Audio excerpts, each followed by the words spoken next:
اور اب جو ان کی کتابیں آئی ہیں اس دوران ان کی 4 5 6 کتابیں آ گئی شعری، تو سب سے سہل کام جو ہے شعراء کو اور نئے شعراء کو، نئے لکھنے والوں کو یہی لگتا ہے کہ آسانی سے جون صاحب یہ کوئی زمین اٹھا لیں اور اس پر اپنی غزل کہنے کی کوشش کریں، حالانکہ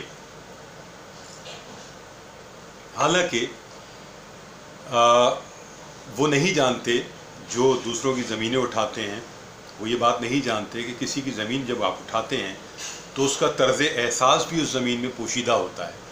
اس کا طرز فکر بھی اس زمین میں پوشیدہ ہوتا ہے، اس کا سب کچھ جو تخلیقی پورا پیراہن ہے وہ اس کی تخلیق کردہ، ایجاد کردہ زمینوں میں پینیٹریٹ کیا ہوا ہوتا ہے، اور آپ جب کسی کی زمین اٹھاتے ہیں دراصل تو اس کا پورا طرز احساس اٹھا لیتے ہیں۔ آپ کو آسانی تو ہوتی ہے، لیکن آپ کا ذہن یہ سمجھنے پر تیار نہیں ہوتا کہ آپ نے جب بنی بنائی ایک زمین اور طرز احساس اور طرز تاثر پورا اٹھا لیا، ردیف قافیے اٹھا لیے، تو دراصل آپ نے پورا بنا بنایا نظام اٹھا لیا، اور آپ جو بھی کچھ کر رہے ہیں وہ 2 نمبر کام کر رہے ہیں، وہ جعلی کام کر رہے ہیں، اور آپ کو فائدہ کبھی بھی نہیں ہوگا، چونکہ جو پڑھنے والے ہیں، جو سنجیدہ لوگ ہیں، وہ جانتے ہیں کہ آپ نے کس کی زمین اٹھا لی ہے، کس کی زمین پر قبضہ کر لیا ہے، کس کی زمین پر چائنا کٹنگ کی ہے، تو آپ بے وقوف ہیں، آپ جاہل ہیں، آپ کو معلوم ہی نہیں ہے کہ یہ کام اپنے خلاف کر رہے ہیں آپ، اس کو تو فائدہ ہی ہو رہا ہے جس کی زمین آپ اٹھا رہے ہیں۔ اب اس میں ایک بات اور بڑی نازک ہے، جیسے میں نے بھی کہا کہ جون صاحب کی زمینیں سب سے زیادہ چرائی گئیں، ان پہ قبضہ کیا گیا، اور جون صاحب نے تو شاید میں یہ بھی یہاں تک لکھا کہ نقل کر کے کراہنے کی میری بیماریاں چراتے ہیں، تو یہ چراتے کی ردیف کے ساتھ انہوں نے پورا اپنا دکھ جو ہے اور اپنی پوری جو انفرادیت جو ہے ان کی، وہ سب اس میں لکھا ہے کہ کس طرح کے دکھ ان کو دیے جا رہے ہیں، اور ان کے ہم اثر اور ان کے سینئر اور ان کے جونیئر شعراء دھڑا دھڑ ان کی زمینوں پر آصاف کر رہے ہیں۔ اگر جون صاحب آج زندہ ہوتے تو اور شاید صدمے سے بہت برا حال ہوتا ان کا، کہ اب تو وہ جو وبائی صورتحال انہوں نے بیان کی تھی 30 سال پہلے، اب جو کووڈ-19 ہے اس کے ساتھ جو وبائی صورتحال ہے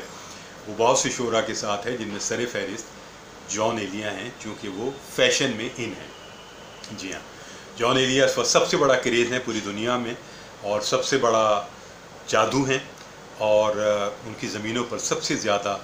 ہاتھ صاف کیا جا رہا ہے، کراچی میں بھی، پنجاب بھر میں، دنیا بھر میں،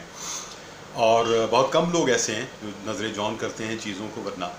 لوگ جو ہیں وہ ادھر ادھر کر کے اور پوری غزل اور پوری ردیف اور ان کا تاثر اور کیفیت جو ہے، اور جون صاحب کی زمینیں ہی کیا، پورے جون صاحب چرائے جا رہے ہیں، جون صاحب کی مسکراہٹ، جون صاحب کے فقرے، جون صاحب کا حلیہ، جون صاحب کے مشاغل۔ ایک جوہلا کی بہت بڑی تعداد ہے جو بال بڑے کر کے اور جون صاحب کی نقل کر کے اور سمجھتی ہے کہ وہ نئی نسل پر اپنا کوئی اثر قائم کر دیں گے، لیکن نئی نسل ظاہر ہے جیسے ہی جون صاحب تک پہنچتی ہے تو وہ پھر پلٹ کر ایسے محسوس کو نہیں دیکھتی، تو وہ قائم وہی رہے گا جو اوریجنل ہوگا۔ تو اپنی زمینیں آپ بنائیں، تھوڑا سا سوچیں، اپنے مزاج کے اندر سوچیں، اپنی شخصیت کے اندر داخل ہوں، اپنی تخلیقی میکینزم کو سمجھیں، اور بہت زیادہ مشقت کا کام نہیں ہے، آپ تھوڑی سی توجہ دیں گے، تھوڑا سا اپنے آپ سے ملیں گے، تھوڑی سی تکلیف دیں گے اپنے آپ کو، تو زمینیں از خود بننے لگیں گی، آپ کے اندر سے آپ کی آواز آئے گی، آپ کا چہرہ آئے گا، جو ہونا چاہیے، جو آپ کی شناخت ہوگی۔ آپ دوسروں کے چہروں پر اپنا چہرہ نہیں لگا سکتے، آپ دوسروں کی زمینوں پر اپنی زمینیں چرا کے اور قبضے کر کے اور چائنا کٹنگ کر کے آپ کوئی کمال نہیں دکھا رہے، آپ اپنا ہی نقصان کر رہے ہیں۔ تو خدا را اپنے آپ سے ملیے، اپنے آپ سے گفتگو کیجئے، اور نکالیے اپنے اندر سے، کھرچیے ذرا سا تکلیف نکالیے نا، اپنے اندر کی تکلیف، سرخوشی، اپنے اندر کا عشق، اپنے اندر کا وصال ہجر نکالیں اور اس سے زمینیں بنائیں، اور یہ کوئی بہت بڑا مسئلہ نہیں ہے، دوسروں کے مال پر نظر لگانا چھوڑ دیں، اپنا کام کریں۔ تو یہ بات میں نے آپ سے عرض کی ہے، بہت ہی محبت سے کی ہے، بہت ہی تکلیف میں بھی کی ہے۔ اب میں آخر میں آپ کو ایک استاد شاعر، ایک بہت باکمال شاعر وقار صدیقی صاحب کے 2 شعر آپ کی نظر کروں گا۔ وقار صاحب مرحوم ہو چکے ہیں، لیکن ان کی شاعری، ان کی نعتیں بہت کمال کی ہیں، اور بدقسمتی سے ان کی شاید ایک نعتیہ کتاب ضرور چھپی، لیکن غزل کی کوئی کتاب سامنے نہیں آ سکی۔ تو ان کا ایک شعر ہے کہ اب تو آ جا کہ تیرا راستہ تکتے تکتے،